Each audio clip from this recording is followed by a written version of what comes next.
Bonjour à tous, je m'appelle Thomas Friand, je suis le fondateur et le directeur général de l'Institut Open Diplomacy et je suis très heureux de vous accueillir pour cette seconde édition des rencontres du développement durable. Nous avons bâti cet événement avec plus d'une soixantaine de partenaires pour en faire le premier rendez-vous démocratique pour vous, les Françaises, les Français, consacré au développement durable, à sa dimension économique, sociale et environnementale. Nous sommes ensemble du 27 septembre, aujourd'hui, jusqu'au 14 octobre, grâce à 10 journées thématiques d'une densité très rare. Nous commençons aujourd'hui pour parler des villes durables. Nous serions normalement, si le Covid ne nous empêchait pas d'organiser un événement aussi complexe, demain chez nos amis de BSB à Dijon pour faire bouger les lignes, le 30 septembre à l'ENA pour construire une Europe durable, le 2 octobre à l'ENSAM à Lille pour designer l'industrie du futur, le 4 octobre à Nice, à l'EDEC, pour investir la finance responsable, le 6 octobre à Montpellier pour fonder des sociétés inclusives et le 8 octobre à Kedge, à Bordeaux, pour diriger en responsabilité. Nous irons ensuite virtuellement le 11 octobre à Nantes, chez nos amis d'Audencia, pour gérer et régénérer cette économie qui doit prendre soin de la planète. Parler le 12 octobre du mix énergétique avec Centrale Supélec et dessiner le monde d'après, l'esquisse que nous terminerons d'achever à Paris avec nos amis de ESCP Business School. Ce rendez-vous démocratique, il intervient juste après le 6e anniversaire des objectifs de développement durable qui a eu lieu samedi. Vous savez, c'est 17 objectifs adoptés par les Nations Unies, un cadre universel pour penser le développement durable.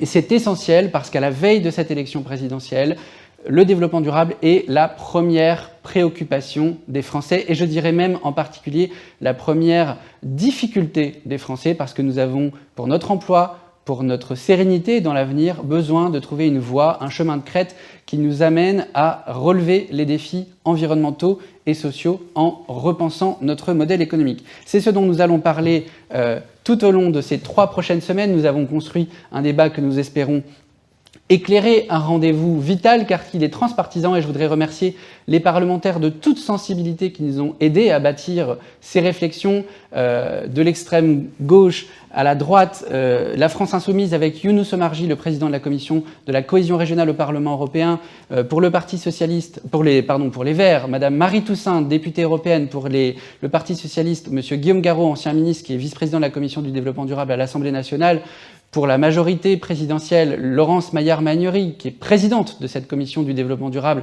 et de l'aménagement du territoire à l'Assemblée nationale, pour le groupe Agir, Aïna Kurik, fameuse auteure de cette résolution sur les ODD adoptée à l'unanimité l'année dernière par l'Assemblée nationale, et enfin la sénatrice Marta de Cidrac, qui est vice-présidente de la commission du développement durable et de l'aménagement du territoire au Sénat. Nous sommes très heureux, grâce à leur aide, ainsi que celle de Michel Miraillet, directeur général de la mondialisation au ministère des Affaires étrangères, et Thomas Le Sueur, commissaire général au développement durable au ministère de la Transition écologique, d'avoir bâti ensemble ce rendez-vous que nous vous proposons pour vous aider à faire vos choix. Faire vos choix, évidemment, dans quelques semaines à l'élection présidentielle, mais faire vos choix dès maintenant. Ce sont des choix du quotidien, ce sont des choix qui comptent pour chacune et chacun d'entre vous, parce que la France est en transition, et c'est le sens de ce label La France en transition que le ministère de la Transition écologique a donné aux rencontres du développement durable, mais également parce que l'Europe est en transition. C'est pour ça que nous vous invitons à participer tout au long des rencontres du développement durable à la conférence sur l'avenir de l'Europe qui a lieu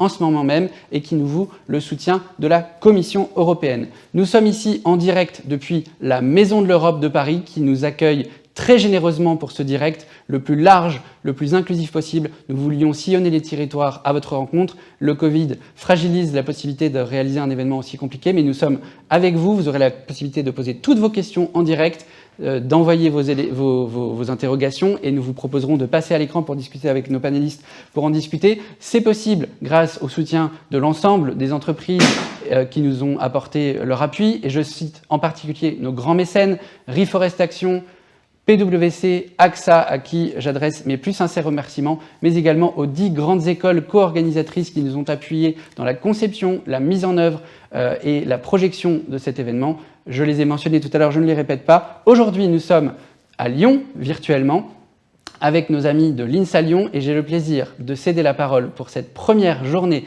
des rencontres du développement durable au professeur Frédéric Fatiodu, directeur de l'INSA Lyon, qui s'adresse à vous depuis là-bas. Merci Thomas, bonjour à toutes et tous. Donc mesdames, messieurs les élus, mesdames, messieurs les représentants des mondes économiques, académiques, institutionnels, associatifs réunis aujourd'hui, monsieur le directeur général de l'Institut Open Diplomacy, cher Thomas, chers et chers collègues présents et invités, chers et chers élèves, bien sûr associés à cet événement, mesdames et messieurs. Au nom de la communauté INSA Lyon en particulier, je suis extrêmement heureux aujourd'hui, ravi, honoré d'accueillir cette deuxième édition des rencontres du développement durable. Les débats que nous allons organiser tout au long de cette journée et dans les 3 semaines à venir, à le rappeler, s'annoncent évidemment absolument passionnant et éminemment nécessaire. Je tiens à saluer la qualité du travail réalisé par Open Diplomacy pour préparer ces rencontres et la qualité des intervenants réunis aujourd'hui, qui ont été rappelés ici, pour échanger avec nous sur le thème des villes durables que nous portons particulièrement à l'INSA Lyon. Open Diplomacy apporte une contribution majeure à cette réflexion de fond sur des enjeux sociétaux de premier plan auxquels nous sommes toutes et tous confrontés. L'INSA Lyon était d'ailleurs partenaire il y a quelques mois, je me permets de le rappeler ici, du Grand Tour Forum Génération Égalité, dont les échanges ont abouti à 10 propositions extrêmement pertinentes pour avancer sur les questions de l'égalité femmes-hommes, qui font partie aussi des objectifs de développement durable. Aujourd'hui, nous sommes donc très heureux de nous associer de nouveau à Open Diplomacy pour un autre défi, pour le grand défi planétaire autour du développement durable et tous les enjeux qui l'englobent. Alors, si l'INSA Lyon a placé la transition énergétique, environnementale et écologique au cœur de son projet stratégique dénommé Ambition 2030, notre mobilisation sur ces enjeux ne date pas d'hier. Elle fait partie de l'histoire même de notre établissement, elle est véritablement consubstantielle de notre modèle.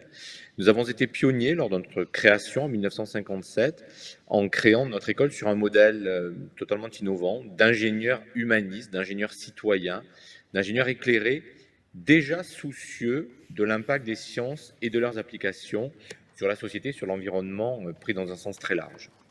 Plus récemment, nous avons également été pionniers en tant que premier établissement d'enseignement supérieur à signer en 2020 avec l'ensemble du groupe INSA un partenariat avec The Shift Project pour intégrer les enjeux climat-énergie dans nos formations. Nous accueillons d'ailleurs le week-end qui s'est écoulé les univers shiftés, donc l'université d'été des shifters, avec des débats au cœur des sujets que nous abordons aujourd'hui aussi. Donc cette démarche a depuis inspiré d'autres établissements, Audencia en particulier, partenaires également de ces rencontres, pour décliner des référentiels de compétences dans ces champs autour des enjeux socio-climatiques et des enjeux climat-énergie. Cet engagement, alors sur la question de la responsabilité de l'ingénieur et sur l'impact socio-écologique des actions des ingénieurs, est aussi porté dans la communauté INSA, à la fois par les associations étudiantes extrêmement mobilisées, probablement présentes aujourd'hui, au travers également de groupes de travail dits transition, mis en place au sein de nos départements de spécialité ces dernières années pour contribuer à mieux intégrer ces enjeux dans les formations et à penser les évolutions de nos cursus.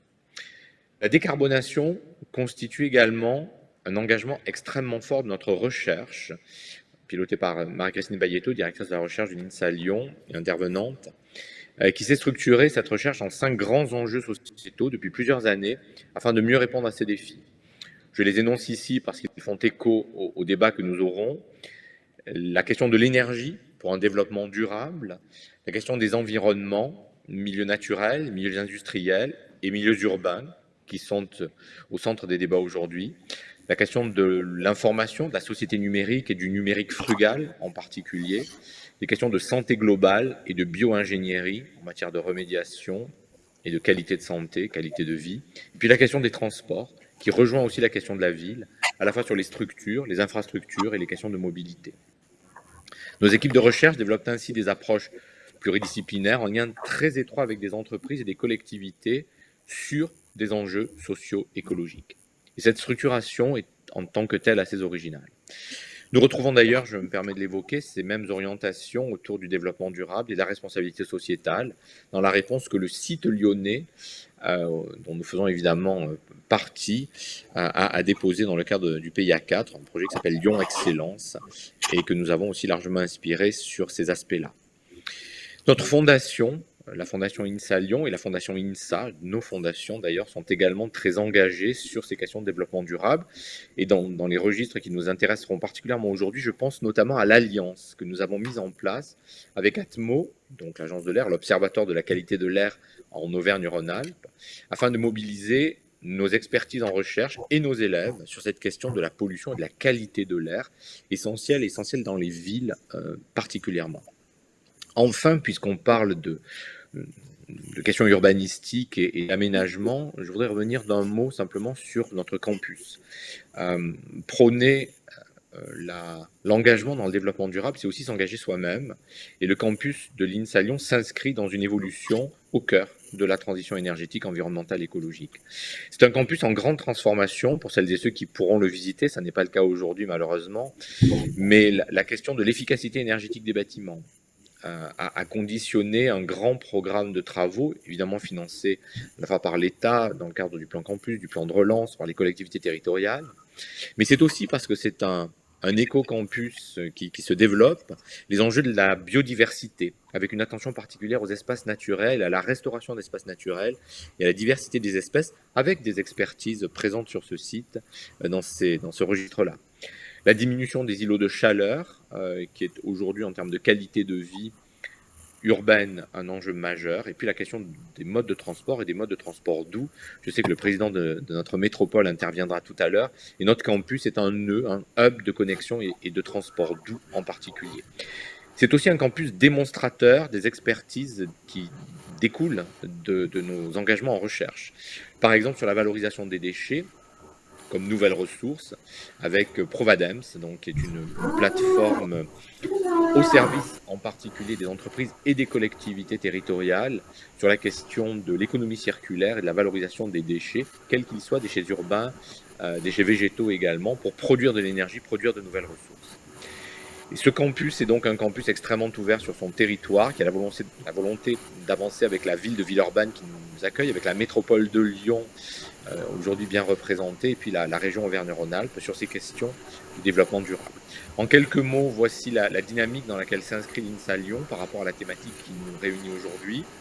Notre communauté qui compte aujourd'hui 45 000 ingénieurs, ces ingénieurs humanistes qui ont été voulus par Gaston Berger, notre père fondateur, issus de nos formations, une communauté animée par la volonté de mettre son excellence scientifique, son expertise scientifique au service de la transition socio-écologique du monde et des enjeux portés aujourd'hui par ces 3 semaines de débat animées par Open Diplomacy, que je remercie à nouveau de nous embarquer dans cette belle aventure. C'est donc avec le plus grand intérêt que nous allons contribuer à ces échanges tout au long de cette journée et des 3 semaines qui viennent, et que nous engrangerons de nouvelles idées et initierons, je l'espère, de nouvelles coopérations qui pourraient émaner de tous les temps que nous allons partager ensemble. Je voulais vous remercier pour votre participation, votre attention et surtout votre engagement plein et entier dans la situation d'urgence que nous connaissons et donc dans la durée. Merci à toutes et tous. Merci, cher Frédéric, professeur Fathiodou, directeur de l'INSA Lyon, pour ces mots très, très concrets et en même temps très ambitieux. Vous l'avez dit, il faut articuler le temps long, celui de l'éducation, celui pour lequel vous transformez votre modèle éducatif qui, dès sa racine, prenait place dans cet humanisme écologique, mais aussi le temps court de celui de l'aménagement de notre quotidien, de notre territoire, de votre campus. Agir dès aujourd'hui, c'est le sens des rencontres du développement durable 2021. Faisons 2030 dès 2022. On accueille aujourd'hui 29 orateurs pour parler de ce sujet. Plusieurs enseignants-chercheurs de l'INSA Lyon que je remercie du plus profond du cœur pour pouvoir parler de ce thème majeur, bâtir des villes durables. Et pour commencer à en parler de façon extrêmement concrète, nous allons donner la parole au président du Grand Lyon, Monsieur Bernard. Bonjour à toutes et à tous. Je suis Bruno Bernard, président de la métropole de Lyon, qui est une collectivité qui regroupe 59 communes et 1,4 million d'habitants. Nous aurions dû avoir le plaisir de vous accueillir sur le campus de l'INSA. Je regrette, bien évidemment, que vous ne puissiez pas profiter des merveilles de Lyon et de son agglomération. Pour autant, je suis très heureux de participer à l'ouverture de cette première journée d'échange. Merci aux organisateurs d'Open Diplomacy de faire perdurer le débat, malgré le contexte sanitaire difficile que nous connaissons. Les enjeux liés au dérèglement climatique s'accélèrent d'année en année. Mais nous avons le pouvoir, nous avons le devoir d'en limiter les impacts ici, à la métropole de Lyon, comme partout ailleurs. Ici, nous avons enclenché depuis un an une redéfinition du modèle de ville que nous souhaitons et qui est une demande forte de la part de nos habitants. Une ville de la transition environnementale et sociale. Nous prévoyons de limiter fortement l'imperméabilisation de nouveaux territoires, notamment avec la sanctuarisation de 100 hectares supplémentaires de terres agricoles et d'espaces naturels dès 2023. Nous végétalisons de manière importante l'ensemble des projets urbains et immobiliers pour limiter les phénomènes d'îlots de chaleur. Nous favorisons les transports en commun et les modes actifs pour affirmer des alternatives à la voiture individuelle. Nous avons voté des investissements sans précédent pour les transports en commun avec, par exemple, près de 25 km de tramways supplémentaires et nous avons aussi décidé de créer un nouveau réseau express vélo de 250 km pour sécuriser les déplacements en vélo entre nos communes. La vision d'une ville durable passe aussi par la réponse à l'urgence sociale d'offrir un logement digne pour toutes et tous, tout en réduisant l'envolée des prix que nous connaissons. Nous allons pour cela doubler la production annuelle de logements sociaux, ainsi que l'aide à la réhabilitation thermique des logements existants avec notre dispositif Éco-Rénov. Cette construction d'une ville de mixité, apaisée, végétalisée, abordable, préservatrice de la biodiversité et de notre environnement, est un saut vers une nouvelle façon de penser nos territoires qui doit être travaillée avec l'ensemble des acteurs du territoire, habitants, acteurs associatifs et économiques. Nous avons de nombreux défis devant nous à relever. J'espère que vos échanges pourront y participer. Je vous remercie pour votre attention. Merci Monsieur le Président de la métropole de Lyon. Nous allons donc entamer tout de suite cette première journée des rencontres du développement durable co-organisée par l'Institut Open Diplomacy avec l'INSA Lyon. Le Président le disait à l'instant, le développement durable, c'est le défi climatique en priorité, mais aussi le défi de la biodiversité, cet ensemble environnemental. Et il faut le croiser avec les défis économiques qui vont avec. Monsieur Fotiadu a été parfaitement clair sur la façon dont il faut réinventer certains modèles économiques et certains métiers d'ingénieurs y compris pour pouvoir y faire face. On va en parler évidemment. On parlera aussi de la dimension sociale du développement durable, nous allons parler des générations futures, nous savons qu'elles sont extrêmement anxieuses face à l'avenir. Chaque jour, nous aurons une masterclass qui permettra de confronter les points de vue de plusieurs générations dans l'objectif de faire émerger un consensus intergénérationnel si difficile à bâtir alors que le dérèglement climatique et l'effondrement de la biodiversité nous font peur. Nous pourrons évidemment insister, je le disais, sur cette dimension sociale avec un débat sur la santé alors que nous sommes encore en pleine crise de la Covid. Nous terminerons la journée autour de la ministre Emmanuelle Wargon et de plusieurs panélistes de haut niveau pour faire la synthèse de l'ensemble de ces réflexions. 29 oratrices, orateurs pour partager avec nous ces réflexions. Je rappelle que vous pourrez poser vos questions toute la journée. C'est essentiel que vous puissiez participer. Vous serez à l'écran avec nous. Nous ne sommes pas réunis physiquement, mais nous avons la chance de pouvoir nous réunir digitalement. Cette introduction des deuxièmes rencontres du développement durable, labellisée La France en transition et la conférence sur l'avenir de l'Europe s'arrête là. On reprend l'antenne à 9h35 pour notre premier débat modéré par ma collègue Juliette Lamondé. À tout de suite.